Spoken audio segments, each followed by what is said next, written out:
Namaskar, Jai Shri Krishna. Enlightening, text 46, text 47 and text 48 of chapter 18. Maharaj Pariksit cursed by Brahman boy offers Canto creation of Srimad Bhagavatam. Text 46. Dharma palo narpati ha sa tu samrad bruhacha shravaha sakshan mahabhagavato raja rishir haya medhayat shuta truta shrama yuto dino naivasa smacha chap marhati. The Emperor Pariksit is a pious king. He is highly celebrated and is a first-class devotee of the personality of Godhead. He is a saint amongst royalty and he has performed many horse sacrifices. When such a king was tired and fatigued, being stricken with hunger and thirst, he does not at all deserve to be cursed. After explaining the general codes relating to the royal position and asserting that the king can do no wrong and therefore is never to be condemned, the sage Shamik wanted to say something about Maharaj Pariksit specifically. The specific qualification of Maharaj Pariksit is summarized herein.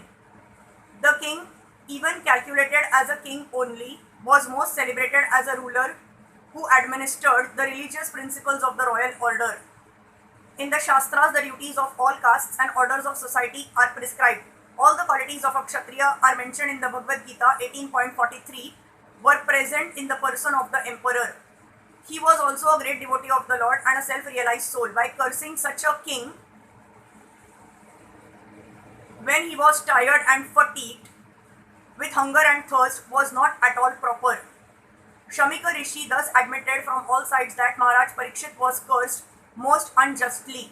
Although all the Brahmanas were aloof from the incident, still for the childish action of a Brahman boy, the whole world situation was changed. Thus Rishi Shamika, a Brahman, took responsibility for all deterioration of the good orders of the world. Text 47. Apapeshu svabhritteshu balena pakva buddhina papam kritam tada bhagwan sarvatma kshantu marhati. Then the Rishi prayed to the all-pervading personality of Godhead to pardon his immature boy who had no intelligence and who committed a great sin by cursing a person who was completely free from all sins, who was subordinate and who deserved to be protected. Everyone is responsible for his own action, either pious or sinful. Rishi Shamik could foresee that his son had committed a great sin by cursing Maharaj Pariksit, who deserved to be protected by the Brahmanas, for he was a pious ruler and completely free from all sins because of his being a first-class devotee of the Lord. When an offense is done unto the devotee of the Lord, it is very difficult to overcome the reaction. The Brahmanas, being at the head of the social orders, are meant to give protection to their subordinates and not to curse them.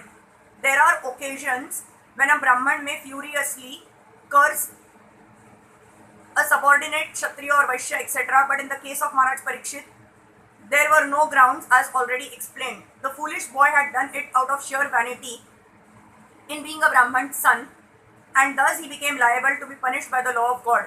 The Lord never forgives a person who condemns his pure devotee.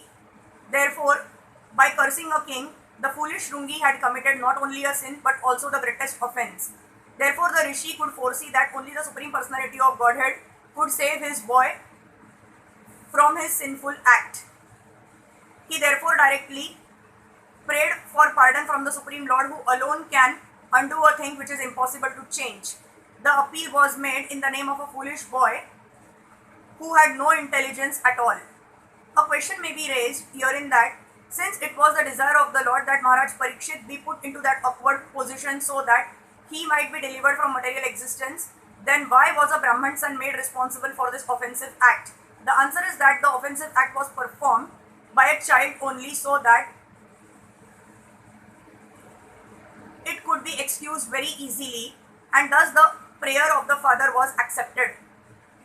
But if the question is raised why the Brahman community as a whole was made responsible for allowing Kali into the world affairs, the answer is given in the Varaha Puran that the demons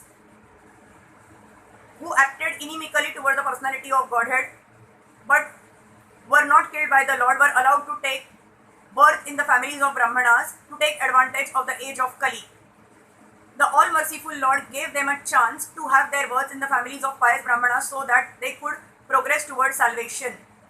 But the demons instead of utilizing the good opportunity, misuse the Brahminical culture due to being puffed up by vanity in becoming Brahmanas. The typical example is the son of Shamika Rishi, and all the foolish sons of Brahmanas are born hereby not to become as foolish as Shrungi and to be always on guard against the demoniac qualities which they had in their previous births. The foolish boy was of course excused by the Lord, but others who may not have a father like Shamika Rishi will be put into great difficulty if they misuse the advantages obtained by birth in a Brahman family. Text 48. Tiraskruta vipralabdhaah shaktaah क्षिप्ता हता अपि नास्य तत प्रतिकुर्वन्ति तदभक्ताः प्रभवो अपि हि. The devotees of the Lord are so forbearing that even though they are defamed, cheated, cursed, disturbed, neglected, or even killed, they are never inclined to avenge themselves.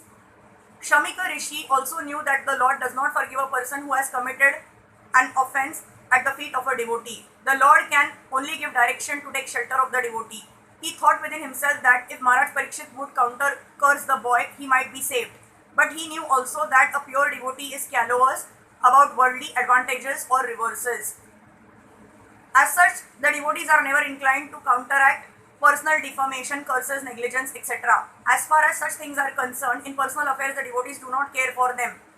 But in the case of their being performed against the Lord and his devotees, then the devotees take very strong action. It was a personal affair, and therefore Shamika Rishi knew that the king would not take counteraction. Thus, there was no alternative than to place an appeal to the Lord for the immature boy. It is not that only the Brahmanas are powerful enough to award curses or blessings upon the subordinates. The devotee of the Lord, even though he may not be a Brahman, is more powerful than a Brahman. But a powerful devotee never misuses his power for personal benefit. Whatever power the devotee may have is always utilized in service towards the Lord and his devotees only. Hare Krishna.